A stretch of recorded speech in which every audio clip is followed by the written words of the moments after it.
A paz do Senhor, queridos, tudo bem? Eu espero que você, sua casa, sua família estejam todos bem, que Deus abençoe o teu lar e também o teu ministério. Quero dizer que para mim é um prazer, uma alegria, uma honra muito grande estar aqui para mais uma pré-aula e uma aula de escola dominical para você que está acompanhando esta aula online. Que diante desta pandemia, desses novos desafios, né, que nos pegou desprevenido ou despreparados, porque nunca imaginávamos enfrentar tal luta, tamanha luta, né, desse nível, nessas proporções. Mas com certeza isso tem nos ensinado muito. Eu quero dizer que você que chegou agora nesse canal é muito bem-vindo, você que não é inscrito, se inscreva aqui embaixo e nessa inscrição é importante que você ative o sininho para ficar por dentro das notificações de todos os conteúdos que são aqui oferecidos por este canal, onde semanalmente estamos estudando a palavra de Deus. Desse lado aqui, onde tem o sinal do joinha, você vai deixar aqui o seu like, o seu joinha, porque através dessa atitude você vai estar propagando esta mensagem, aprovando essa mensagem, o YouTube vai entender que ela será importante para outras pessoas e essa mensagem será propagada. Então você vai fazer missões com esse gesto, deixar seu like, o seu joinha. E você que sempre deixa os comentários, eu quero dizer que seu comentário é muito importante. Quero aqui registrar a minha gratidão pela vida da irmã Noemi, do irmão Júlio, do Juninho, do Edivaldo, do Elias, do Marcos, do André, da Cris, da Ruth, de todos os demais irmãos, do Edivaldo, todos vocês que participem deste seu comentário, Deus te abençoe, tá? É muito importante saber que você tem participado, irmão Juscelino também. A maioria dos irmãos eu não conheço pessoalmente, mas um abraço afetuoso em Cristo. Aprove a Deus, estaremos nos conhecendo um dia pessoalmente. Se não aqui, lá nos céus, com toda a certeza. Você que entrou agora nesse canal e não nos conhecia, nem conhecia o conteúdo desse canal, se aproxime, chegue mais, seja bem-vindo, tá? Você que ama a palavra de Deus, independente da sua denominação ou do seu conceito denominacional, independente que você seja fundamentalista, metódico, neopentecostal, pentecostal, tradicional, independente de qual seja a tua igreja, desde a presbiteriana, batista, até as Assembleias de Deus, Deus é amor, seja muito bem-vindo para estudarmos a palavra de Deus. Nesse trimestre que estamos começando a finalizar os estudos desse trimestre, estamos estudando sobre a Epístola de Paulo aos Efésios. Esta carta que é a rainha de todas as epístolas quando se fala do assunto de eclesiologia da doutrina da igreja, onde nós abordamos também a soteriologia, a doutrina da salvação, também a martiologia, a doutrina do pecado e outros conceitos mais. Inclusive, na aula de hoje, nós temos algumas lições práticas da parte de Deus e o tema que estamos aqui prestes a estudar está relacionado ao nosso caráter cristão e ao nosso convívio e comportamento pessoal, que é atributos da unidade da fé, que é humildade, mansidão e longanimidade. Então, tanto a longanimidade como a mansidão e a humildade são os atributos da unidade da fé. Então venha conosco para esta viagem maravilhosa, onde estaremos estudando a lição de número 11. O textuário dessa lição, antes de ler, eu gostaria de dizer para você que não conhece o conteúdo desse canal, por conta da pandemia e de tantas coisas mais, onde grande parte das igrejas, das metrópoles, das grandes capitais, foram proibidas por lei e também incentivadas a não ter culto, até mesmo por uma responsabilidade social, para que os membros da igreja não se tornem pessoas enfermas por culpa de algumas decisões da liderança. Por conta disso, acharam por bem, inclusive as autoridades, né, suspender os cultos e acredito eu que foi uma ótima decisão na maioria dos lugares e das partes onde existe um foco dessa pandemia. Então, para você que está estudando em casa, eu gostaria de dizer, por conta de tudo isso, nós estamos dando essa pré-aula, não fazendo um apanhado de alguns resumos, não, mas estudando a lição, lendo cada tópico e subtópico, como se estivéssemos em sala de aula. Eu espero que esse material seja de bom proveito para você, professor, para você, superintendente, bem como para você, meu caro, estimado aluno. Mais uma vez, seja bem-vindo. O texto áureo se encontra em Efésios, capítulo 4, o versículo de número 1. Efésios 4, 1 está escrito: Rogo-vos, pois eu, o preso do Senhor, que andeis como é digno da vocação com que fostes chamados. Andeis dá o sentido de exemplo, seguir, que siga esse exemplo da vocação em que foste chamado. A verdade prática diz assim: a unidade da igreja depende de que os crentes evidenciem no cotidiano a humildade, a mansidão e a longanimidade. Está aqui novamente, ó. Longanimidade, mansidão e humildade. A leitura bíblica em classe está em Efésios capítulo 4 e em Colossenses capítulo 1. Efésios capítulo 4 nós vamos ler os versículos 1, 2, 3, 4, versículos, desculpe, 1, 2, 3 e 4. Ok, em Efésios capítulo 4. Colossenses capítulo 1 nós vamos ler do versículo 9 ao versículo 12. Então esses aqui são os dois livros, os dois textos de referência para a nossa leitura bíblica em classe. Está escrito assim na Epístola de Paulo aos Efésios, capítulo 4, versículo 1 diz: Rogo-vos. Inclusive hoje, antes de ler, nós estamos iniciando o capítulo 4. Esse tema aqui é dando introdução ao capítulo 4 da Epístola de Paulo aos Efésios. Por isso que eu falei, como a Epístola tem 6 capítulos, nós estamos começando, né, dando início ao término, à conclusão da nossa revista, né? São 13 lições, nós estamos na lição de número 11, então 11, 12 e 13. Diz assim: Rogo-vos, pois eu, o preso do Senhor, que andeis como é digno a vocação em que foste chamado. Versículo 2 do capítulo 4 diz assim: com toda humildade e mansidão, com longanimidade, suportando-vos uns aos outros em amor, procurando guardar a unidade do Espírito pelo vínculo da paz. E aqui tem 3 coisas interessantes no versículo 4. Diz: há um só corpo, um só Espírito, como também foi chamado em uma só esperança. A palavra só está vinculado a 3 coisas. 3 coisas importantes: um só corpo, um só Espírito e uma só esperança. Esses 3 substantivos importantíssimos. Uma só esperança da vossa vocação.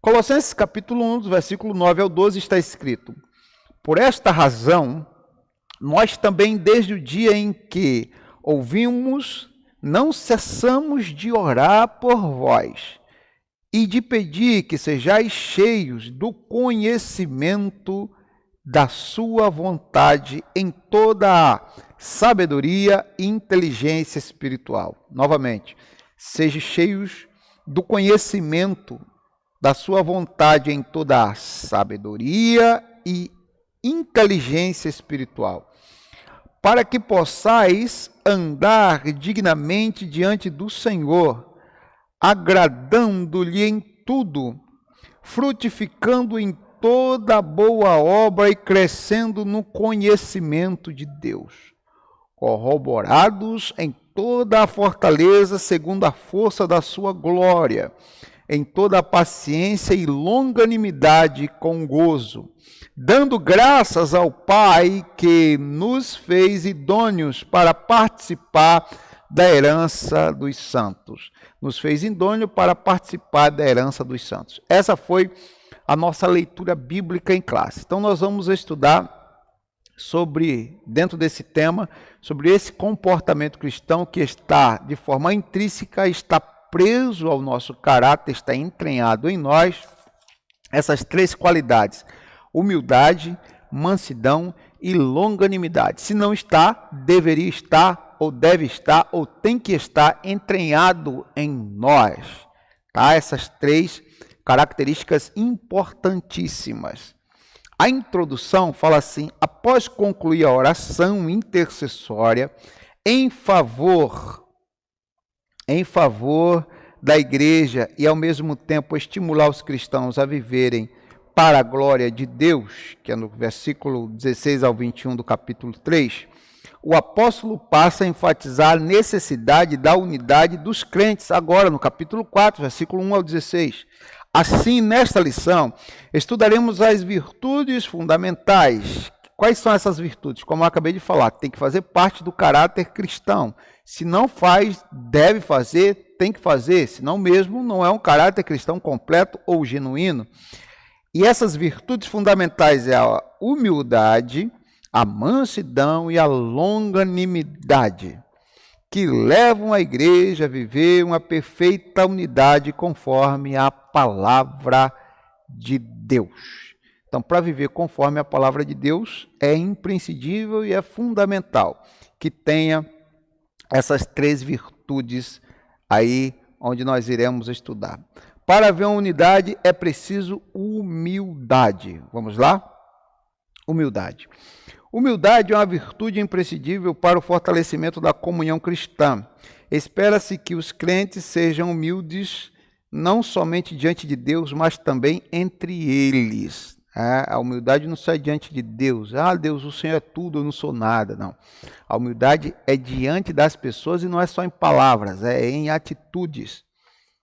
Que diga Jesus de passagem, que diga de passagem Jesus ali no capítulo, salvo engano, capítulo 13 de João, quando ele entrou no cenáculo para lavar os pés dos discípulos. Ele foi o primeiro a dar exemplo de humildade. O modo digno do viver cristão. A conduta geral do crente é o destaque desta seção da carta. O apelo apostólico é para que os crentes andem de modo digno da vocação. Digno da vocação. Ou seja, a nossa conduta diária deve corresponder à chamada recebida para ser membro do corpo de Cristo, a igreja. Para ser membro da igreja tem que se comportar como tal. Ou seja, os membros do meu corpo não podem viver em desobediência à minha cabeça. A cabeça é Cristo. Então, os membros que são a sua igreja têm que viver como tal manda. Ou seja, se ele foi o exemplo, devemos seguir as suas pisadas. E ele, a Bíblia diz que ele é humilde e manso. E nunca houve um homem tão humilde quanto foi o nosso Senhor quando o homem aqui na terra. Isso pressupõe que o andar do cristão está diretamente relacionado com o nível de unidade que ele tem com Deus e com os irmãos. Nesse sentido, a fim de desenvolver essa unidade, o apóstolo Paulo apresenta 3 virtudes essenciais. Quais são as 3, Paulo? Ok. Humildade, mansidão e a longanimidade. Então, essas 3 virtudes, elas são fundamentais para um viver cristão exemplar, para que os membros vivam conforme a cabeça, vivam conforme Cristo. Vamos lá? Então é impossível ter comunhão se não estiver dentro, essas 3 qualidades fundamentais não estiver dentro de você, dentro de mim, dentro de nós. Inclusive, a palavra comunhão, que aparece 10 vezes no Novo Testamento, ela começa ali em Atos capítulo 2, versículo 42, até 1 de João 1,7. E o texto original chama aquela palavra de koinonia, ou seja, todos em comum acordo, em companheirismo, comendo pão juntos, tudo em comum, comunhão. E quando começa ali em Atos capítulo 2, versículo 42, fala sobre esses 4 comportamentos da igreja primitiva. A Bíblia diz, e todos estavam ali, ouvindo a doutrina dos apóstolos, em comunhão, no partir do pão e nas orações. Essas 4 características é fundamental para a igreja até hoje. Eu não quero descortinar os segredos os pormenores do significado de cada um desses 4 pilares, que era do comportamento da igreja primitiva, mas para você ver a importância do que é a comunhão, da koinonia. E quando se fala lá em 1 de João, no capítulo 1, versículo 7, que é a última vez que a Bíblia fala em comunhão nesse contexto, das 10 vezes que aparece a palavra koinonia ou comunhão no Novo Testamento, Nessa aí que João fala no versículo 6 e também no versículo 7, a Bíblia mostra no versículo 7 o seguinte, diz assim, se andarmos na luz, sabendo que Jesus é a luz do mundo, João capítulo 8, versículo 12, ele disse, eu sou a luz do mundo. Então, se andarmos na luz, ou seja, em Cristo, como ele na luz está ou é a luz, se andarmos na luz como ele na luz está, temos comunhão uns com os outros, ou seja, é uma comunhão coletiva, temos comunhão uns com os outros. E o sangue de Jesus Cristo, seu Filho, nos purifica de todo o pecado. Veja que é condicional. O sangue nos purifica quando andamos na luz e vivemos em comunhão. Então, para se ter comunhão, é de fundamental importância que essas três qualidades básicas façam parte da nossa vida. Primeira qualidade, a humildade. O que significa humildade? Povos pagãos, para os povos pagãos, a humildade não era uma virtude, pelo contrário, era considerada uma atitude negativa, fraqueza de caráter, falta de amor próprio. Na vida de Cristo, é que a humildade aparece como virtude, pois ele não teve por usurpação ser igual a Deus, mas aniquilou-se a si mesmo, tomando forma de servo. Isso está no texto clássico de Filipenses capítulo 2, aqui diz o versículo 6 e 7, mas eu aconselho você ler o 5, a partir do 5, porque diz assim, de sorte que haja em vós os mesmos sentimentos, e entre esses sentimentos há o sentimento da humildade, de sorte que haja em vós os mesmos sentimentos que houve também em Cristo Jesus, que sendo em forma de Deus, não teve por usurpação ser igual a Deus, mas aniquilou-se a si mesmo, tomando forma de servo, sendo semelhante aos homens, e sendo achado na forma de homem, foi obediente até a morte, morte de cruz, pelo que Deus o Pai, versículo 10, o exaltou soberanamente, lhe deu um nome que está acima de todo nome, para que ao nome de Jesus se dobre todo o joelho que estão nos céus, na terra e debaixo da terra, e toda língua sem exceção, toda língua confesse que Jesus Cristo é o Senhor, para a glória de Deus. Deus exaltou aquele que se humilhou. Então, a quem se humilha, Deus exalta. Então, é uma lição. É por isso que a Bíblia, quando fala, por exemplo, em humildade, a Bíblia está vinculando sempre humildade com honra. Se você for ver, às vezes que aparece a palavra humildade aparece 11 vezes na Bíblia, 3 vezes no Antigo Testamento e 8 vezes no Novo Testamento. Mas quando ela começa no Antigo Testamento, só fala da humildade em Provérbios, as 3 vezes que fala no Antigo Testamento. Mas todas as vezes que fala a palavra humildade no Antigo Testamento, a mesma está vinculada à honra. Por exemplo, Provérbios capítulo 15, veja só, o versículo 33. Todas as 3 vezes aqui está em Provérbios, então vai ser muito fácil a gente ler aqui. Capítulo 15, 33, olha como humildade e honra estão vinculados. Provérbios 15, 33 diz assim, o temor do Senhor é a instrução da sabedoria, e diante da honra vai a humildade. Ou seja, diante da honra, quem primeiro chega humilde, atrelado à sua humildade, ele vai ser honrado, vai chegar à honra. A honra virá atrelado à sua humildade. Veja agora o versículo 18, e depois, capítulo 18, depois você vai ver o capítulo 22. Capítulo 18, 12, diz assim, antes de ser quebrantado, eleva-se o coração do homem, e diante da honra vai a humildade. Novamente, antes de ser quebrantado, eleva-se o coração do homem. Quando o coração do homem é elevado, no obstante a isso, ele é quebrantado. E diante da honra, ou seja, na frente da honra, vai a humildade. Assim como o orgulho, ele precede a queda, ou seja, atrelado ao orgulho vem a queda, como aconteceu com Satanás, todo orgulhoso, ele tem a tendência de cair, e ele vai cair mais cedo ou mais tarde, se ele não se arrepender do seu orgulho.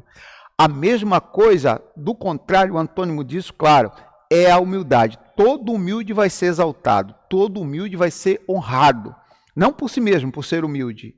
É Deus que o honra através de outras pessoas. É a lei do reconhecimento. Agora o capítulo 22 de Provérbios, versículo 4, diz assim, o galardão da humildade e o temor do Senhor são riquezas e honra e vida.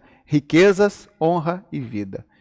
Então, acima de tudo aqui, riqueza, honra e vida são o galardão, ou recompensa, ou salário, ou paga, ou galardia do temor do Senhor e da humildade. Vale muito a pena ser humilde. Então, o homem que é humilde, ele é honrado, ele se torna uma pessoa honrada. Então, percebe-se que dessas 11 vezes que aparece a palavra humildade, as 3 vezes que estão no Antigo Testamento, tanto em Provérbios, capítulo 22, capítulo 15 e o capítulo 22, 15 e 18, foi isso que eu li, capítulo 15, 18 e 22 de Provérbios, a palavra humildade está relacionado com a honra. A honra e a humildade estão atreladas, né? Então, nesse texto aqui, prova-nos o seguinte, que é impossível o homem ser honrado se ele primeiro não for uma pessoa humilde. Para um homem ser honrado de verdade, é preciso que ele tenha humildade. Então, essa humildade que os povos pagãos a rejeitavam porque achavam que era sinônimo de fraqueza. As religiões de antigamente achavam que a humildade era sinônimo de uma pessoa fraca, né? Uma pessoa débil, uma pessoa que tinha deficiência de lutar pelos próprios interesses ou coisas parecidas, né?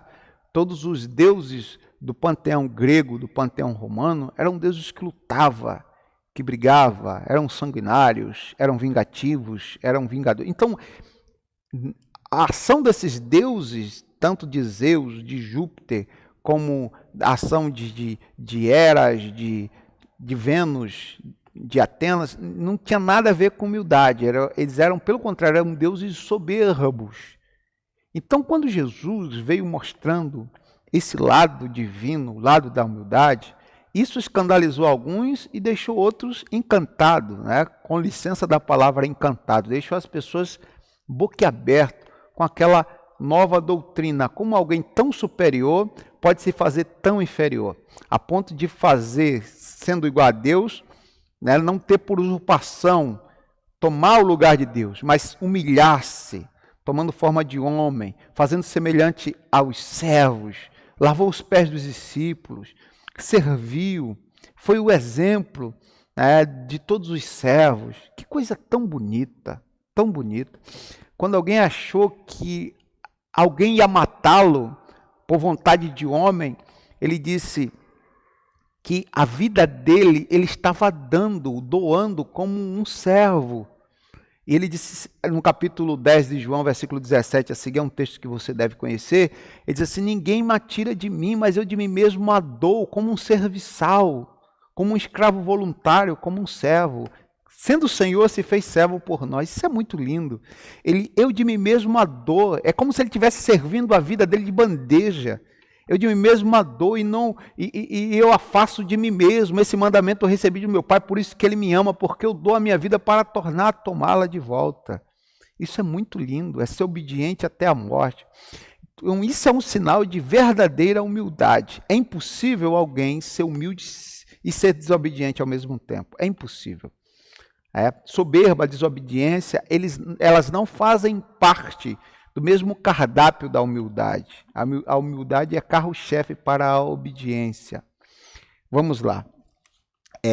No Evangelho de João, nosso Senhor lavou os pés dos seus apóstolos, dando o exemplo de humildade, mas não de uma humildade movida pela falsa aparência, e sim de uma ação que reconhece a importância e o valor do outro.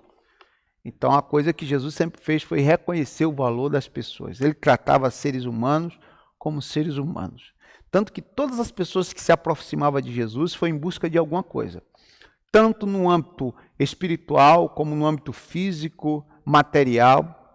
Enfim, a Bíblia mostra pessoas em busca de Jesus para que tivesse a sua sede de justiça saciada. Pessoas que queriam ganhar uma causa na justiça. Pessoas que compartilharam com Jesus alguns problemas de ordem judicial. E a Bíblia mostra ali Jesus diante daquela ação, daqueles momentos, Jesus agindo em favor da pessoa. Outras pessoas foram até Jesus em busca de uma bênção espiritual. e a Bíblia mostra Jesus libertando. Outras pessoas foram até Jesus em busca de uma bênção física, de uma cura, e a Bíblia mostra Jesus curando. Outras pessoas foram até Jesus em busca de uma bênção tão somente material, do pão, e a Bíblia mostra Jesus multiplicando e abençoando. Então, há vários motivos. Outros foram em busca de Jesus só por curiosidade. Quando Jesus subiu a Jerusalém, a Bíblia mostra ali alguns gregos procurando saber quem era Jesus. Então, lá em João capítulo 12, e ali eles procuravam saber quem era, só por curiosidade. Independente se o homem busque Jesus por qualquer uma razão ou motivo, Jesus está sempre disposto a ouvir, disposto a atender, não como uma fada madrinha, com uma varinha de condão, nada disso, mas como um Deus amoroso, zeloso. Ele é poderoso para operar um milagre do tamanho de cada necessidade, dando o exemplo de que mesmo sendo Deus, ele não é soberbo. Ele quer fazer com que os seus milagres alcancem toda a humanidade para que o mundo o reconheça como Salvador. Que exemplo de humildade. Ele não precisa provar a ninguém que ele é Deus. Ele não precisa provar nada com os seus milagres. Mas ele faz questão de continuar operando maravilhas para mostrar a satisfação, o prazer, o amor de Deus em trazer algo bom, trazer benefícios para a humanidade. Isso é a lei do servir. Deus está sempre dando-nos o exemplo para mostrar a importância do ser humano. Isso não é uma mensagem antropológica ou antropocêntrica, colocar o homem como o centro de tudo, não. Mas para mostrar que como o homem foi criado à imagem e semelhança de Deus, Deus olha para o homem com o mesmo amor que olha ao pobre, ele olha ao rico. E Jesus sempre tratou os seres humanos como seres humanos. Ele nunca coisificou pessoas, nunca. Jesus tratou pessoas como pessoas. A verdadeira humildade.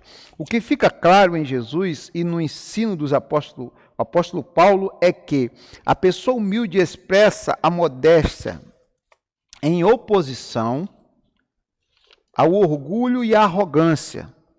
Trata-se de uma postura que favorece o bem da coletividade no lugar do egoísmo. Assim, a verdadeira humildade, ela coopera para a harmonia nos relacionamentos e promove a unidade do corpo de Cristo. Quem não quer ficar próximo de uma pessoa humilde? Quem não quer compartilhar a mesa, a vida, os momentos da vida com uma pessoa humilde? É muito bom estar perto de pessoas humildes. Em contrapartida, uma pessoa que não é humilde, toda a conversa só aponta para si mesmo. Ele é o eixo da conversa, ele é o centro das atenções. É muito chato ficar com uma pessoa assim, estar próximo de uma pessoa assim, compartilhar uma conversa, momentos com pessoas assim. Humilde não. Humilde, você tem prazer em estar perto de uma pessoa humilde, porque o humilde, ele gosta de ouvir, ele gosta de aprender, e por mais que saiba, ele está sempre aprendendo, observando, prestando atenção, valorizando, dando a devida atenção, respeitando a pessoa. Ele não ouve com preconceitos ou com conceitos preconcebidos, mas ele ouve a pessoa se colocando no lugar da pessoa. Ele ouve com um ouvido de compaixão. Esse é humilde. Entretanto, é importante ressaltar que esta e as demais virtudes são produzidas pelo Espírito Santo que habita no crente. Não há quem possa resolver tal conduta, não há quem possa desenvolver tal conduta sem que o Espírito Santo o transforme. Está ali no fruto do Espírito, Gálatas 5:16.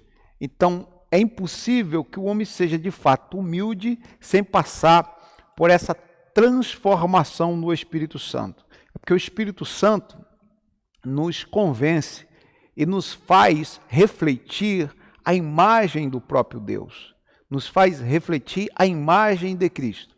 Por isso que Paulo disse, sede meus imitadores como eu sou de Cristo. Ou seja, a imagem de Cristo que se reflete em Paulo, em mim, em Paulo, eu quero que se reflita também em vocês. Que quando as pessoas olharem para vocês, enxerguem Jesus. É por isso que os cristãos foram chamados de cristãos. porque a palavra cristão significa pequenos cristos, ou Cristo em miniatura. Ou seja, quem olha para você vê um pequeno Jesus em você. Ou seja, vê um Jesus menor do que o grande Jesus, mas vê Jesus em você. Isso é muito importante. Então é impossível alguém enxergar Jesus no perfil de um orgulhoso, na face de um orgulhoso, porque Jesus não era orgulhoso. E assim por diante. Agora vamos falar estudar a respeito para haver unidade é preciso mansidão. A mansidão é muito importante. Tópico 2, mansidão. A virtude da mansidão produz crentes capacitados a bem gerir os conflitos, promovendo paz, conciliação na igreja local.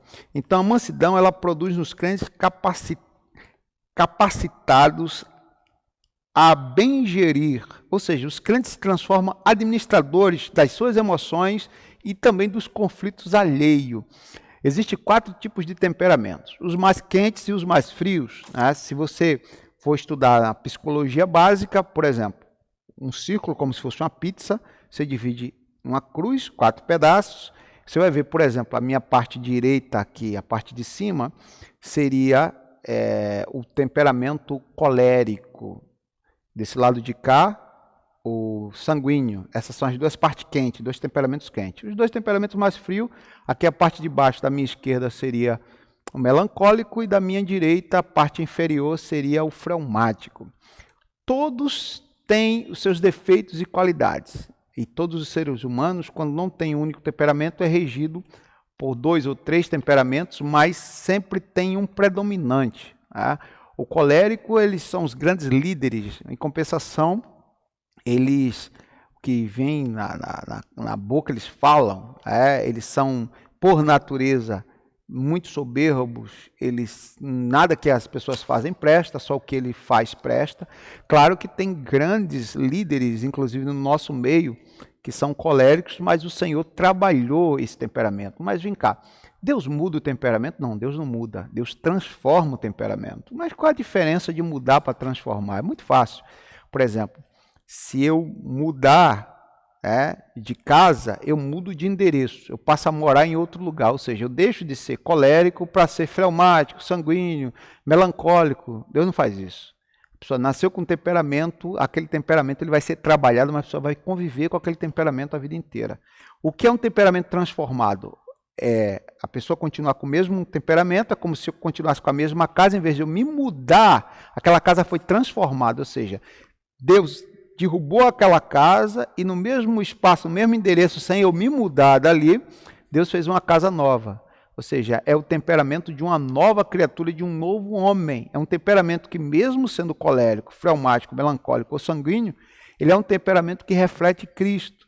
Então, tem muitos coléricos que, pelo colérico ele ser muito, vamos dizer assim, soberbo, essa parte da soberba é abatida. Eu conheço muitos coléricos que são grandes líderes no meio evangélico, que eles não são soberbos como o temperamento assim o rege ou manda. Por quê? Foram trabalhados pelo Espírito Santo. Só o Espírito Santo pode fazer isso.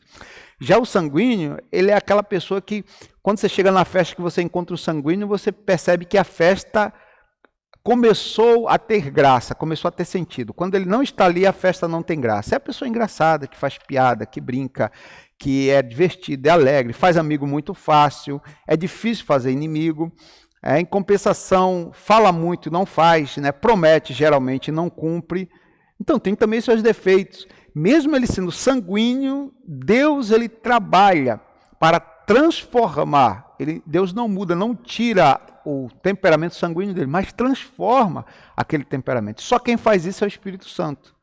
Já o melancólico, ele é detalhista, ele gosta mesmo de vez em quando de dar uma volta no passado, de lembrar das coisas passadas, quando eu fazia, quando acontecia, quando eu profetizava, e chora muito à toa. Na Bíblia tem homens de todos os tipos de temperamento. Por exemplo, quando falo de melancólico, tem Moisés era melancólico, Jeremias era melancólico, e Deus usou, mesmo dentro da sua melancolia. O melancólico ele gosta de se minimizar, ele é manso, por isso que Moisés foi o homem mais manso da terra, e o melancólico ele tanto gosta de se minimizar que Moisés disse assim, Senhor, eu não sei nem falar, Jeremias disse, eu não passo de uma criança. Então o melancólico está sempre se diminuindo, não é por a razão da sua humildade, mas pela razão da sua melancolia, mas até nisso o Espírito Santo transforma o melancólico, para que ele se torne agora um melancólico transformado.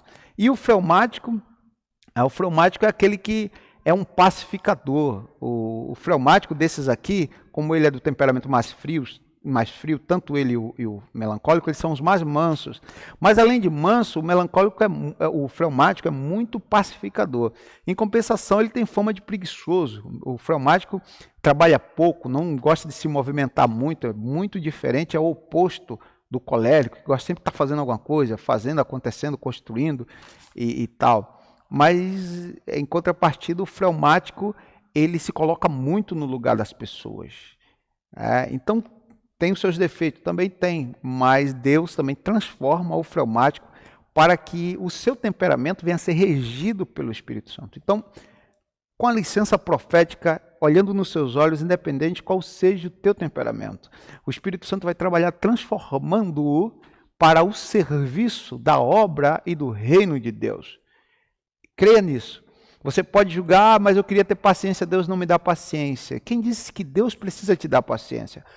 Ore e peça que o Senhor venha com seu Espírito e permita este momento de abrir o coração e o Espírito Santo, que tem vontade de fazer isso, trabalhar em teu temperamento para treinar essa tua natureza, para que você se torne um melhor cristão do que você foi até hoje. Amém? Então, dando continuidade a essa grande virtude que é a mansidão é um fruto do Espírito. A palavra mansidão transmite o conceito de ternura, de gentileza, cortesia e paciência. Essa qualidade é listada nas Escrituras como um dos aspectos do fruto do Espírito. Veja que fruto do Espírito não está no plural. Não é frutos do Espírito, é fruto em 9 sabores, ou como se fosse uma pizza em 9 fatias, ou como se fosse uma tangerina em 9 gomos. Ou seja, está na pluralidade dos sabores, dos gomos, das fatias, mas no todo é o fruto do Espírito, que se divide em 9 partes. Porque uma parte só não pode ser considerada um fruto porque está incompleto. A mansidão é um estado que deriva da humildade. Ou seja, falando agora em um português muito claro, trocando em miúdos, é impossível o homem ser manso se ele não for humilde. Por isso que Jesus era humilde e manso, manso e humilde. É impossível o homem ser manso de verdade se ele não for humilde. É impossível. O termo indica moderação nas ações, bom trato com o semelhante e ausência de precipitação. Então, o manso, ele não se precipita, ele não mete os pés pelas mãos, ele não comete certos desatinos, ele não age esbaforido, ele não age no calor das emoções. Inclusive, um conselho para você que está me vendo e me assistindo agora. Não haja no calor das emoções. Tenha sempre um filtro entre a cabeça e a língua. Tudo que chegar na tua cabeça, passe primeiro pelo filtro, para depois você soltar pela língua, ok? Tem pessoas que, infelizmente, esse filtro é quebrado. Então, peça para Jesus consertar esse filtro. Porque a água, quando ela é filtrada, ela não passa, né, pela torneira ou a bica assim que entra. Mas ela demora um pouquinho, vai no contra-gotas. Então tem resposta que em vez de você dar na hora, pensou, passa pelo filtro, vai em contra-gotas, você só vai dar aquela resposta no dia seguinte, na semana seguinte, no mês seguinte. Tem resposta que demora até 1 ano, porque se você for dar aquela resposta antes do período de ser filtrado, você vai dar aquela resposta cheia de sujeira, porque o filtro faz isso, tira a sujeira. Você vai dar aquela resposta cheia de sujeira, cheia de doença. Vai trazer grandes danos para a vida de outras pessoas e para a sua vida também. Então use esse filtro entre a cabeça e a boca, que haja esse filtro. Então a pessoa mansa, ela tem esse filtro. Ela não age esbaforido, não mete os pés pelas mãos, não age no calor das emoções. Ela pensa, repensa, pensa e repensa. Ela usa o filtro antes de falar ou antes mesmo de agir. Ela não age no calor das emoções. E diz assim, a expressão retrata o caráter de Cristo conforme o Senhor mesmo disse, aprendei de mim que sou manso e humilde de coração. Então, Mateus 11, 28 e 29, Jesus fala isso, vinde a mim todos vós que estáis cansados e oprimidos e eu vos aliviarei. Aprendei de mim que sou manso e humilde de coração. Ele é humilde e manso e humilde de coração. O coração é o depósito da alma, então ele é profundamente manso, profundamente humilde.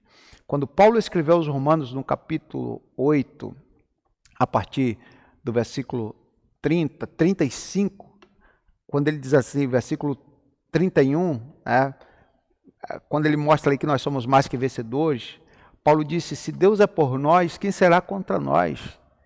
E ali naquela lista, que ele encerra, ali mostrando pelo menos 10 adversários que deveria ser por nós. Ele mostra 7, depois mostra 10, termina em 10 no último versículo, quando ele fala sobre anjos, principados, potestade, altura, enfim, tudo.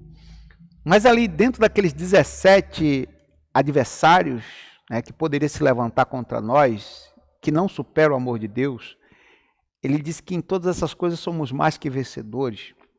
Mas nesse texto, nesse contexto, o santo apóstolo, quando fala que nós somos mais que vencedores, uma das características desse vencedor, que ele usa o termo grego hipernikomen, que é hipernikaor, é mais que vencedor. Hiper vem de um hipermercado, né? Hiper é algo maior, que está acima do padrão normal. Hiperfarmácia, hipermercado, você percebe que é maior que os outros. Então, hipernikaor é vencedor. Mas a palavra Nike vem de uma deusa, da deusa do panteão romano, que era a deusa das vitórias das Olimpíadas. Então, muitos homens que ganhavam as Olimpíadas tributavam as suas vitórias a Nike. Então, vencedor por causa de Nike. E aí os romanos usavam muito esse termo. Mas Paulo disse, nós não somos vencedor por causa de Nike, somos hiper-Nicanor, ou seja, estamos acima, estamos acima daqueles que vencem por uma entidade, nós vencemos em nome do Senhor. Quando ele fala hiper-Nikomen, essa terminologia é porque é a pluralidade do grego, então hiper-Nikomen. Isso vai deixar, nós vamos entrar nesses detalhes de repente numa próxima, mas eu quero dizer nisso aí, que uma das características desses não são que vencedores, são mais que vencedores. É porque uma das características é que ele vai como ovelha muda ao matadouro. Imagina, a ovelha muda, como um bezerro manso, como uma ovelha quieta. Ou seja, mesmo sendo caluniado, mesmo sendo humilhado, mesmo sendo envergonhado, vituperado, ele não reage à altura, e isso é ser manso. Por isso que todo manso é mais que vencedor. Não só é vencedor, ele é mais que vencedor. A cultura de antigamente, dos romanos, dos gregos, mostrava que o homem ser soberbo, levantar a voz e pagar, não só com a mesma moeda, mas de forma mais áspera e mais violenta, esse seria o símbolo da força, da imponência. Mas Jesus veio ensinando algo que os apóstolos captaram e trouxeram essa revelação. O mais que vencedor, ele não age com a mesma moeda. Ele não se vinga porque a vingança pertence a Deus. Ele é como uma ovelha muda. Ele sofre, na maioria das vezes, calado. Ele apresenta as suas aflições apenas a Deus. É o que ele diz nesse contexto do capítulo 8 de Romanos, versículo 26, que quando nós não sabemos orar como convém, o Espírito Santo nos intercede por nós, nos ajuda na oração. Inclusive nós temos 2 intercessores, o externo, que é Jesus, no trono junto ao Pai, e o interno, que é o Espírito Santo dentro de nós. Ele nos ajuda a orar com gemidos inexprimíveis, o gemido de uma pessoa que não quer reagir, mas que está pedindo para que Deus faça a sua vontade. Não é pedindo vingança, mata ele, Jesus, acaba com ele, não é nada disso. Deus não é matador de aluguel, não é cangaceiro, nada disso. Isso não são as características de Deus. Mas quando o homem apresenta, Senhor, está nas tuas mãos, seja feita a tua vontade, entenda que quem vai agir é Deus. O verdadeiro humilde é assim, ele não mete os pés pelas mãos, ele é manso.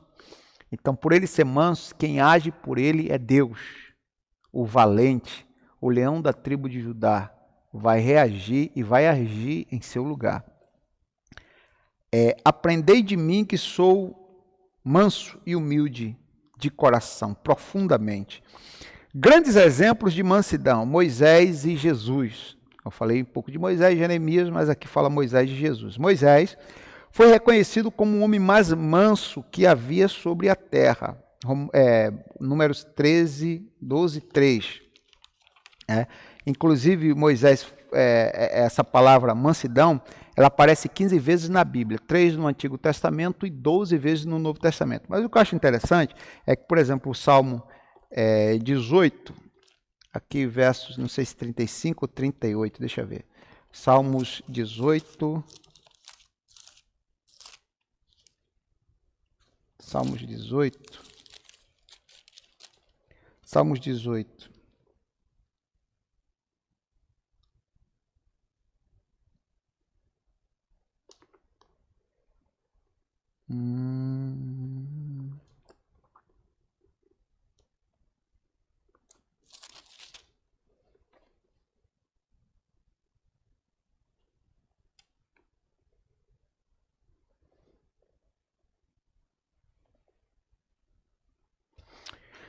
Pela primeira vez, quando aparece a palavra humildade na Bíblia, é nesse Salmo 18, verso 38. A última vez é 1 de Pedro, capítulo 3. Mas aqui, interessante nesse Salmo, que diz assim, capítulo 18, aliás, Salmo 18, versículo 35, diz assim, também me deste o escudo da tua salvação, e a tua mão direita me susteve, e a tua mansidão me engrandeceu. Está aqui a mansidão vinculada à salvação. É impossível o homem ser salvo se ele não for manso. Tem muitos homens mansos que ainda não é salvo, por não ter feito uma aliança sincera com Jesus, porque tem uma natureza mansa. Mas é impossível um homem ele ser salvo se ele não for manso. Ele pode até ser um manso não salvo, mas é impossível ser um salvo não manso. Para ele ser salvo, ele tem que ser manso, humilde e manso. É uma das características de um salvo. Está aqui vinculado à salvação. Agora o que Pedro fala em 1 de Pedro, primeira carta do apóstolo Pedro, capítulo de número 3, 15, 3, 18. 3, capítulo 3, 1 de Pedro. É muito interessante que é a última vez que aparece a palavra mansidão. Dessas 15 vezes, 3 vezes no Antigo Testamento, 12 no Novo. E a última vez que aparece no Novo Testamento, Pedro ele fala aqui, 1 de Pedro... 1 de Pedro.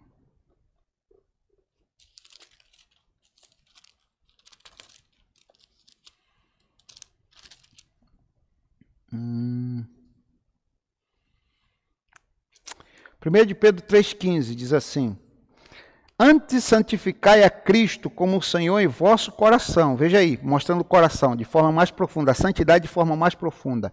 E estáis sempre preparados para responder com mansidão e temor a qualquer que pedir razão da esperança que há em vós. Então aqui está vinculado no 1 de Pedro 3,15 a mansidão com a santidade. É impossível o homem ser santo se ele não for manso. Aí você não vai ver uma pessoa santa, um santo homem de Deus, uma santa mulher de Deus, vai vê-lo agindo de forma estabanada, armando um barraco, metendo os pés pelas mãos, brigando, discutindo, xingando, batendo, humilhando. Não, pelo contrário. Ele, com honra, ele, se possível e preciso, ele sofre quieto e calado e apresenta as suas dificuldades a Deus. E ele sabe que quem vai agir é Deus. Sempre foi assim, isso nunca vai mudar. Quem age é Deus. Se Deus é por nós, é por isso que nós somos hipernicomem, mais que vencedores. Quem será contra nós? Vamos dar continuidade. Grandes exemplos de mansidão. Ok. A Bíblia diz aqui, essa reputação se deu por virtude do legislador, entre outros aspectos, não revidar em guardar rancor como foi atacado pessoalmente. Quando Moisés foi atacado pessoalmente, ele não revidou e nem guardou rancor. São características de uma pessoa mansa. É impossível uma pessoa mansa ser rancorosa. Pelo contrário, não guarda rancor. No porão da sua alma não há alojamento para mágoas.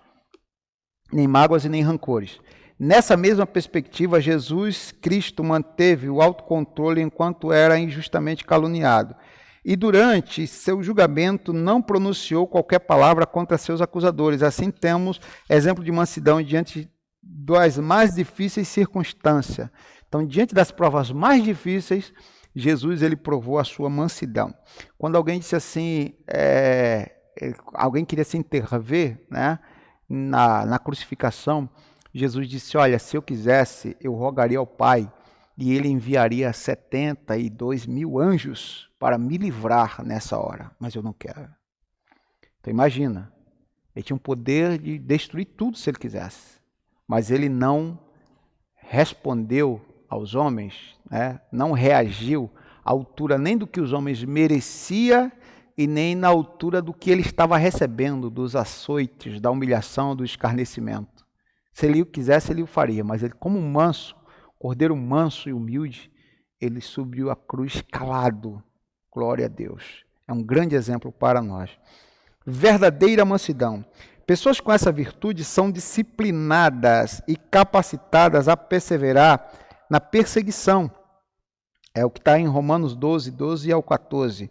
Não revidam os maus tratos sofridos, que se apressam a emitir juízo. Não cedem às provocações, nem dão espaço para ressentimentos. Essa virtude, isso está em Hebreus 12, 15, é a referência que está aqui na lição. Essa virtude não significa fraqueza ou inferioridade, pelo contrário, indica o mais seguro controle emocional. Né? O que alguns julgavam como fraqueza, na verdade, não é força, é ter controle emocional. É como eu falei de Jesus. Ele poderia pedir para que Deus mandasse 72 mil anjos, levando em consideração que um anjo tem a capacidade de matar mais de 180 mil soldados. Imagina se multiplica isso por 72 mil. Então, seria um genocídio. A terra inteira ia ficar sem habitantes. Mas Jesus não quis. Então, imagina que esse controle emocional de Jesus, não revidar, não pagar com a própria moeda, é um exemplo para mim e para você. Isso não é nada que esteja fora da nossa obrigação como crente. É o nosso dever cristão, sermos manso e humilde, humildes e mansos. Isso indica o mais seguro controle emocional. Assim, a mansidão trata da submissão do homem para com Deus e sua palavra. A presença do Espírito Santo é a presença do Espírito Santo propiciando suavidade e domínio próprio. Então, sem esse domínio próprio, o homem não consegue chegar a esse estágio. E para o homem chegar a esse estágio, é preciso que ele submeta a sua vida ao juízo da palavra, à peneira da palavra, à balança da palavra, ao crivo da palavra. Se eu coloco a minha vida baseada na palavra, todos os dias eu vou começar a me nivelar e dizer, peraí, eu preciso mudar nisso, naquilo, porque é assim que está escrito. Então eu tenho que seguir conforme está escrito. Ah, mas é a minha natureza, é meu temperamento. Não, não. Nada é mais poderoso que essa palavra. Nada vale mais a pena que esta palavra. Então, quando eu começo a colocar a Bíblia Sagrada, a Palavra de Deus, como parâmetros para a minha vida, para o meu comportamento, eu vou me mudando por dentro e por fora. Por dentro e, consequentemente, por fora.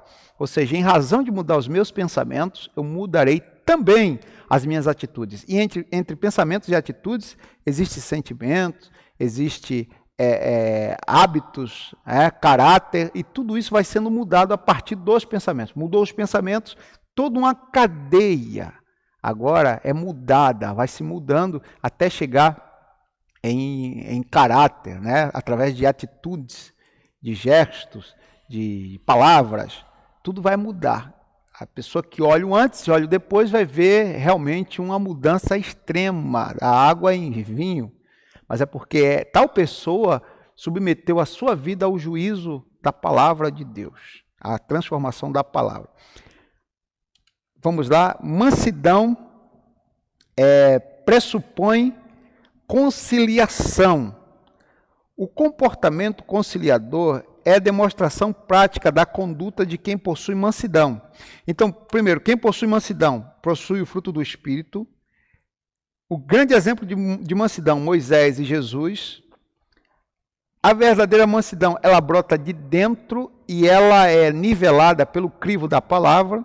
E o quarto, a mansidão pressupõe conciliação.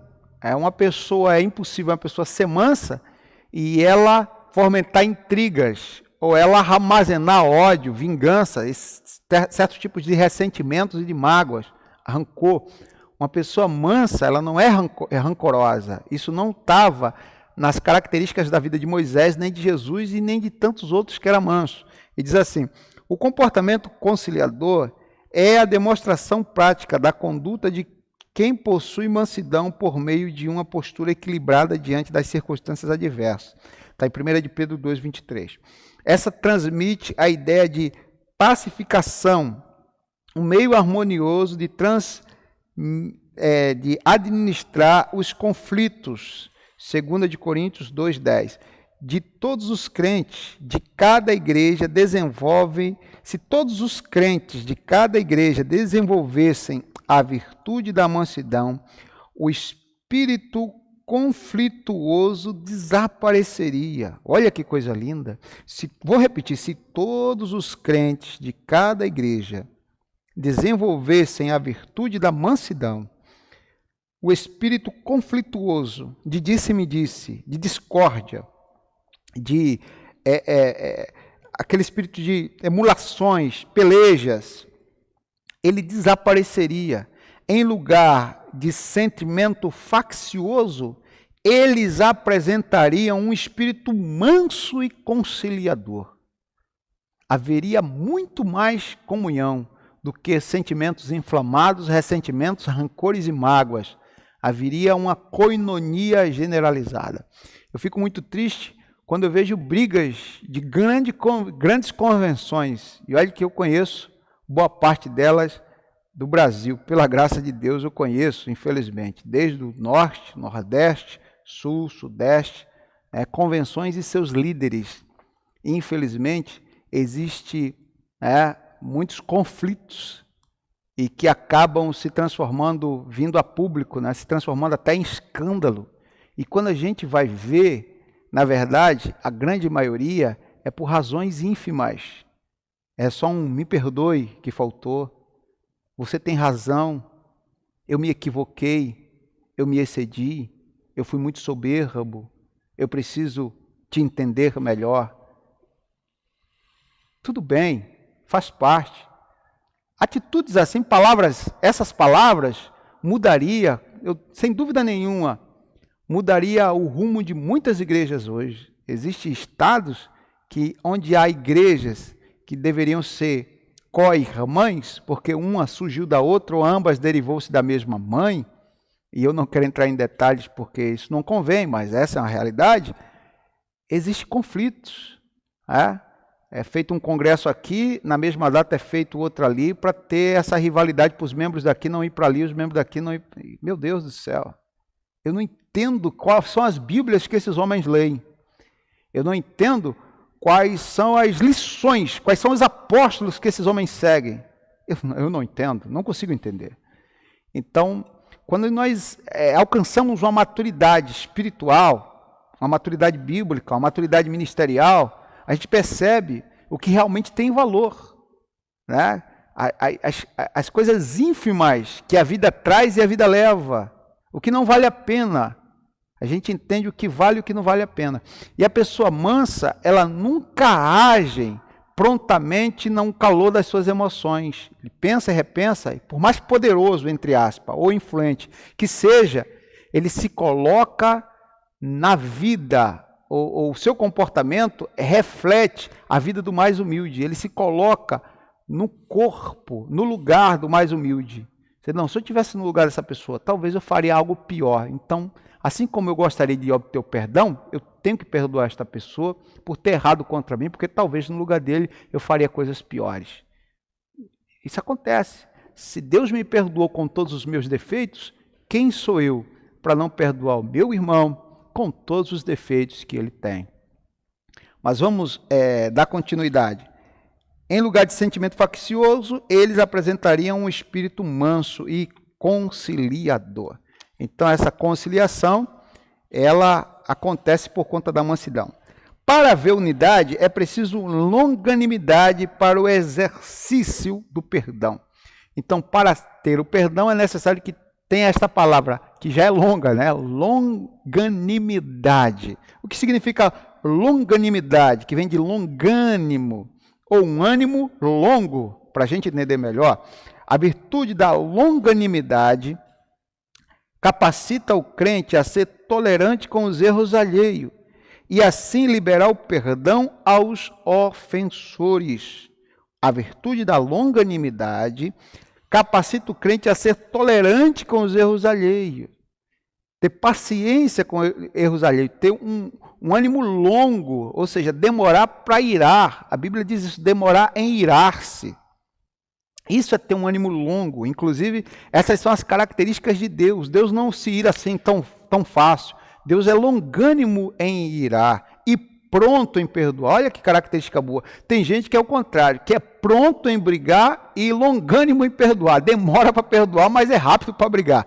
Deus não. A Bíblia diz que Deus ele é longânimo para se irar. Ele demora para se irar, mas é pronto para perdoar.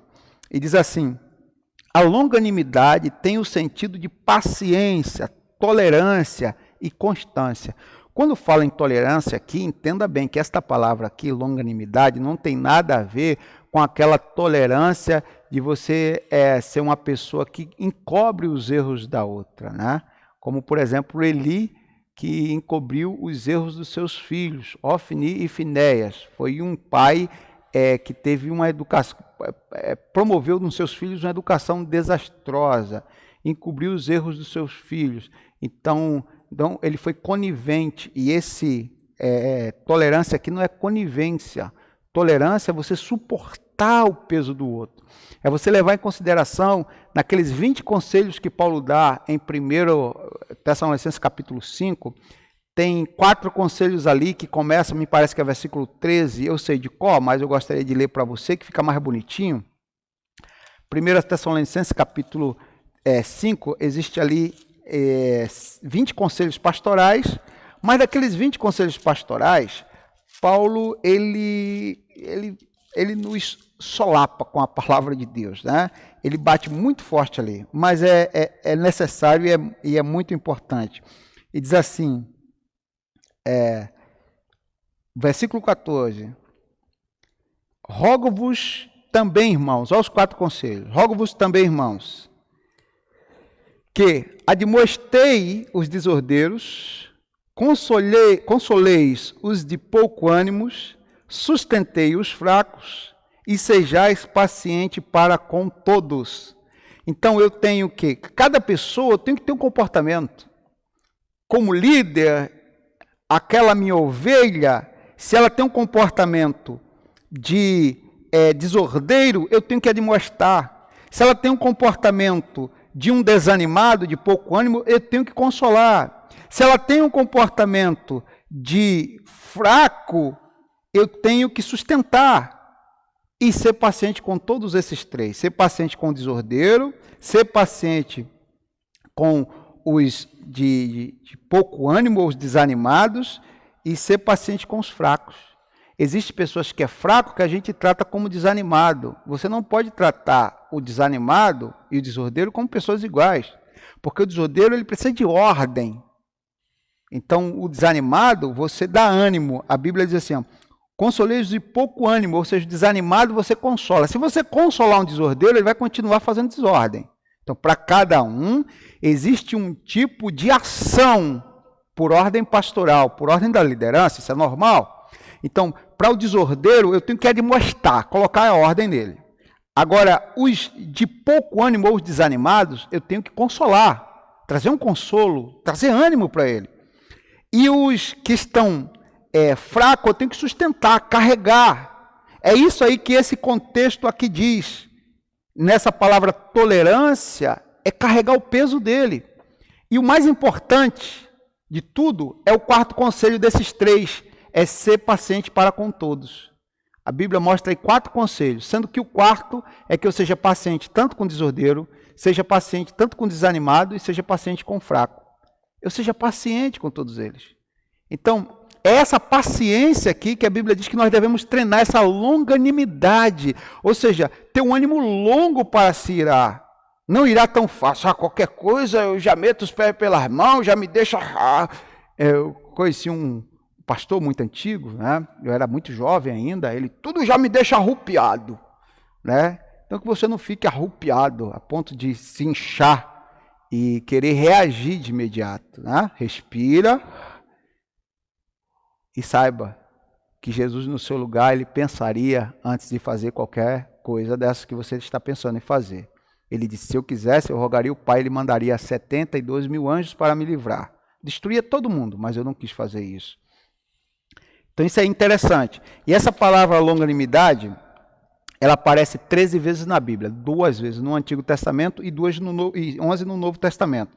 E a primeira vez que ela aparece, a palavra longanimidade no Antigo Testamento é em Provérbios 25. Capítulo 25, versículo 5 de Provérbios diz assim, 25, 5. Olha nesse contexto como essa palavra não deixa de ser tão interessante, muito interessante, diz assim, Provérbios 25, 15, eu falei que 25, 5, é 25, 15. Pela longanimidade se persuade o príncipe, e a língua branda quebra os ossos. Ou seja, a língua mansa, ela consegue quebrantar um homem profundamente. Né? A pessoa vem com palavra áspera, você fala com palavras mansas, sabe? A língua branda, ela quebranta os ossos, a pessoa se sente... Meu Deus, eu vim de forma áspera, a pessoa reagiu com tanta mansidão que me constrangeu. Em compensação, no início do versículo, diz assim, a longanimidade, é pela longanimidade que se persuade o príncipe. Geralmente o príncipe aqui é símbolo de riqueza, de nobreza, até mesmo de soberba, de nariz em pé. E a pessoa está, né, com aquela pompa toda, mas é essa longanimidade que se persuade o príncipe, que convence o príncipe. Né? Quando ele, por exemplo, os grandes sábios, quando se apresentava ao rei, ele se apresentava de forma humilde, mansa e longânimo. Por mais prova que o colocasse, como os fariseus colocou Jesus, Jesus sempre foi longo de ânimo, né? Teve paciência para tolerar algumas perguntas e provas nas quais ele foi posto. Por isso que ele convenceu todos eles. Quando os soldados foram lá para investigar e de repente averiguar e prender, ele falou assim, os soldados trouxeram um relatório dizendo, olha, lá é diferente. Lá paralíticos correm, andam, cegos enxergam, mudos falam, cegos veem, mudos falam, surdos ouvem, e a palavra de Deus entra no coração e os soldados, nenhum deles era mais o mesmo. Então, esse poder de convencer parte dessa pessoa que tem um ânimo longo, que demora para se irar. E aqui nesse texto, quando fala 13 vezes na Bíblia inteira, 2 no Antigo Testamento, que está também a outra vez, está em Jeremias, as 2 vezes que aparece a palavra longanimidade no Antigo Testamento, em Provérbios 25 e Jeremias 15. Jeremias 15, acho que é 15, 15, a dobradinha de Jeremias 15, 15, diz assim, Jeremias 15, 15, está escrito, tu, Senhor, sabes, lembra-te de mim, visita, vinga-me os meus perseguidores, não me arrebates por tua longanimidade, sabe que por amor de ti tenho sofrido afronta. Então, percebe-se assim que a questão de ter um ânimo longo, é engraçado que Jeremias diz assim, e vinga-me dos meus perseguidores, não me arrebates por tua longanimidade. Ou seja, por essa longanimidade, Deus não era de se vingar naquela hora. Aí Jeremias reconhecia isso. Senhor, eu sei que pela tua longanimidade, o Senhor não pode não querer me vingar agora, porque o Senhor é longânimo. E essa é uma característica de Deus. Agora, o que está escrito, falando em longanimidade, quando essa palavra aparece pela primeira vez no Novo Testamento, lá em Romanos capítulo 2, o versículo de número 4. Romanos capítulo 2, versículo de número 4, quando Paulo utilizou pela primeira vez essa palavra. Romanos 2,4 está escrito, ou desprezas tu as riquezas da sua benignidade e paciência. Olha só, a palavra paciência atrelada à palavra longanimidade. Paciência e longanimidade, ignorando que a benignidade de Deus leva ao arrependimento. Essa benignidade que leva ao arrependimento está dentro da longanimidade de Deus, ou seja, Deus esperando o homem se arrepender. Se fosse outra, é como se fosse nós, reles, vis, mortais e pecadores, como uma mosca, um inseto, né, que nós somos sem Deus. Deus podia matar a mosca, acabar com os insetos, mas não. Deus ele resolveu esperar, agir com longanimidade, para que o homem viesse ao arrependimento. E a última vez que aparece essa palavra está lá no segundo livro, na segunda carta de Pedro, capítulo de número 3. Eu botei aqui Pedro 3,15, ou é 3,5, é 3,15. Pedro 3,15 diz assim: e tende por salvação a longanimidade. Claro que não podia, tinha que estar atrelada, vinculada à salvação a palavra longanimidade. Porque é impossível você encontrar um salvo sem ele ser uma pessoa longânima. Você não vai encontrar um salvo que é uma pessoa que age estabanadamente, que além de se irar, reage, porque se irar, o homem pode até se irar dentro das características do seu temperamento, ele pode se irar, mas a sua ira não transborda, ele consegue controlar as suas emoções, ele tem controle emocional, ele tem domínio próprio. Tende por salvação a longanimidade de nosso Senhor, como também o nosso amado irmão Paulo vos escreveu segundo a sabedoria que lhe foi dada. Então, há um conselho do apóstolo Pedro aos irmãos da igreja serem longânimos. É mais um aspecto do fruto desenvolvido no crente, está em Gálatas 5:22. Em termos gerais, essa virtude significa tolerar pacientemente a má conduta dos outros, tanto que a Bíblia nos ensina a ser paciente na tribulação. Aqueles 3 conselhos que Paulo fala em Romanos 12:12, né? Alegrai-vos na esperança, perseverai na oração e sede paciente na tribulação. Desses 3 conselhos, alegrar, orar, ele fala ser paciente. Aonde, Paulo? Na tribulação. Porque ser paciente na bênção é muito fácil, né? O difícil é ser paciente com a mão no fogo sem tirar a mão do fogo, né? Está queimando e você com paciência, Senhor, me ajude, não deixe eu reagir. E está ali queimando, está insuportável e você pedindo forças a Deus. É isso que o longânimo faz. Assim, suportar os erros dos outros e as adversidades da vida são o lado prático da paciência, pois o próprio Deus é descrito como um Deus longânimo e tardio em irar-se, foi o que eu falei. Deus é tardio em irar-se. Contudo, o exercício da paciência requer a virtude do amor, que é o principal basilar, ou é a base de todas as ações do crente salvo por Cristo. Tá? O amor, que é a base, o exercício do amor, ele é impossível sem a paciência. Ainda bem que o amor é paciente. O amor, por isso que Paulo diz em 1 Coríntios capítulo 13, né, quando fala a maior poesia do amor, aqueles 13 versículos, ele diz que o amor tudo suporta, ele espera pacientemente. A Bíblia diz que o amor espera pacientemente, tudo suporta. Olha aí, o amor sendo tolerante, ou seja, levando nos seus ombros aquele irmão mais fraco, né, carregando o mais fraco, dando apoio ao mais fraco, suportando uns aos outros. Durante a nossa jornada cristã, nos depararemos com múltiplas situações de hostilidade. São nesses momentos conflituosos na igreja que devemos suportar uns aos outros em amor. Não é suportar de qualquer forma, é suportar em amor. A expressão indica que, infelizmente, teremos de enfrentar excessos cometidos em nosso meio, como as provocações alheias e atitudes carnais. Provocações alheias e atitudes carnais. Vai ter sempre escarnecedores, né? Lembrando que, de repente, você já foi um deles, um escarnecedor. E assim como Deus te salvou e te perdoou, assim também Deus o pode fazer na vida de todos eles. Essas são comparadas a um fardo que devemos suportar por meio da prática do amor. Como eu falei, o amor tudo suporta. O que fez Jesus carregar aquela cruz não foi a sua força física, nem a sua resistência, foi o seu amor. Nunca esqueça disso. O perdão como premissa do amor, e aqui nós vamos finalizar. O amor é um atributo divino. O amor é um atributo divino. O principal aspecto do fruto do Espírito é uma virtude altruísta que nos conduz a tratar aos outros como gostaríamos de ser tratados. Fazei com os homens, como Jesus ensinou, que querem que os homens vos façam. É se colocar na pele dos outros. É impossível, por isso que a Bíblia mostra aí né, alguns tipos de amor interessantes. A forma prática do amor ágape. Amar a Deus sobre todas as coisas e o próximo como a ti mesmo. Então, depois de Deus, a minha família é o meu próximo mais próximo, a minha igreja é o próximo mais próximo depois da minha família, e a sociedade é o próximo mais próximo depois da igreja. Então, eu tenho que amar a Deus, a família, a igreja e a sociedade. Sendo que a sociedade, a família, aliás, a igreja e a família, nessa ordem decrescente, são meus próximos.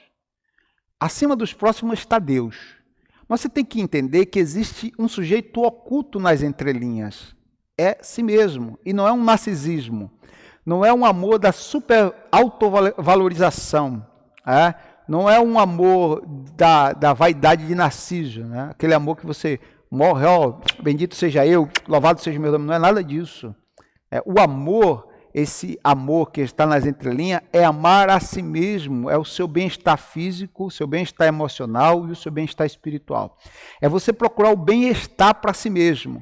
Se você procura o seu bem-estar, você vai refletir no bem que você quer para si mesmo na vida do teu próximo. Aí, por exemplo, por que eu quero tirar o sujeito da cocaína?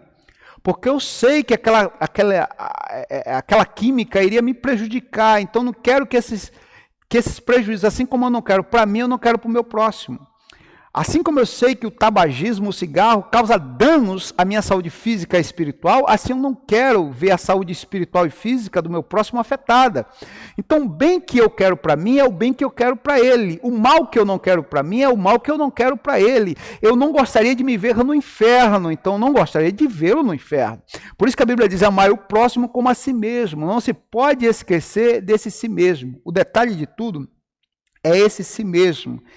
Essa virtude altruística conduz a tratar os outros como gostaríamos de ser tratados, ou seja, o amor que eu tenho a mim, o bem que eu quero a mim, eu quero o outro. Como eu estou vestido, eu quero que outros estejam vestidos. Como a minha barriguinha está cheia, o meu estômago está forrado, eu quero que outros, os meus semelhantes, que sejam da minha família, da minha igreja e da sociedade, estejam também em condições semelhantes.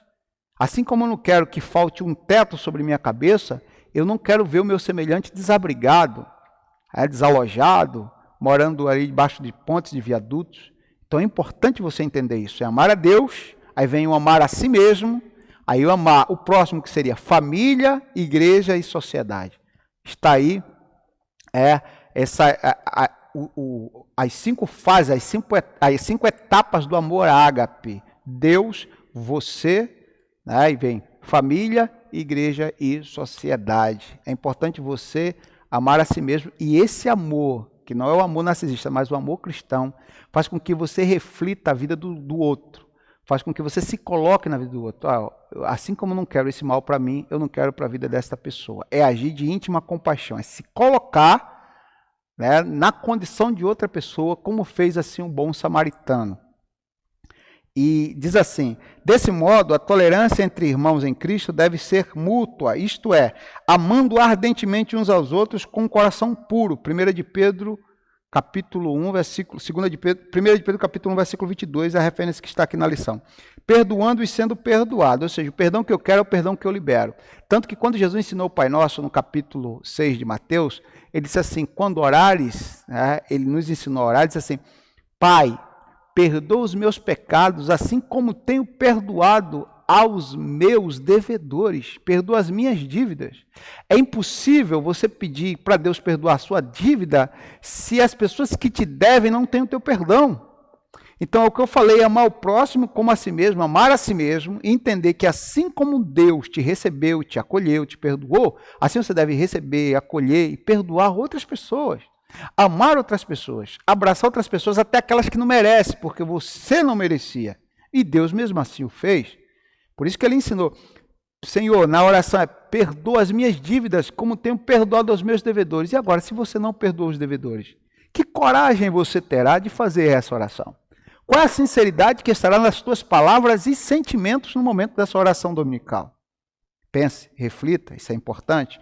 E diz assim, perdoando, quando esse estilo de vida é adotado pelos crentes, acabam-se as disputas na igreja. Falou tudo. As disputas findam-se, as pelejas findam-se, as fofocas findam-se aqui. Esses problemas de cunho pessoal, que está dentro de relacionamentos interpessoais, acabam aqui, por esse comportamento que é superior a tudo. Né? É uma qualidade que chega a constranger outras pessoas, como eu falei aqui, que o provérbio fala, que chega a constranger.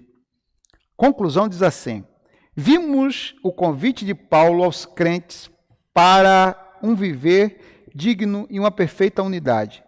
Para garanti-la, mostramos que algumas virtudes são essenciais. A humildade, que fortalece a unidade, a mansidão, que gere os conflitos. A humildade, ela fortalece a unidade. A humildade. É bom estar perto de pessoas humildes. Só repetindo. A mansidão, que gere, ou seja, que gerencia os conflitos. Um manso, ele consegue dizer, peraí, você e você não briguem. Um manso pode fazer isso. O estabanado não. Ele vai meter os pés nas mãos e agir em favor de um dos lados ou contra os dois lados. Mas o manso não. O manso age favorável aos dois lados, sendo que quem perde muitas vezes é o manso. E os dois lados saem ganhando e o manso consegue apartar os conflitos. Então, a mansidão ela consegue gerir os conflitos, administrar o conflito. E a longanimidade, ou seja, esse ânimo longo, esse ânimo que demora de se irar, esse ânimo que é tolerante, não é conivente, é tolerante, é que tolera, ou seja, dá a palavra trazer o peso, que suporta, que carrega o peso. Ele é que suporta os erros alheios. Então aqui a característica de um verdadeiro cristão, e principalmente de um líder, ele tem que ser longânimo para suportar, carregar o peso. Ele tem que ser manso para gerir conflitos. E ele tem que ser humilde para integrar a igreja em unidade. Quando os crentes vivem essas virtudes, as dissensões desaparecem e o nome de Jesus Cristo é glorificado. Amém. Eu poderia fazer uma homenagem a tantos irmãos aqui que são tão humildes, homens de Deus, mulheres de Deus, pessoas que tiveram a história. Conheço muitos que são humildes. Homens que eu particularmente não me considero digno nem de citar o nome deles. São homens que, isso não é idolatria, Deus sabe. Grandes homens de Deus. Conheço aqui alguns que ainda vivem entre nós, como outros que já dormem no Senhor. O meu pastor presidente, pastor Edivaldo Nascimento, é um homem muito humilde.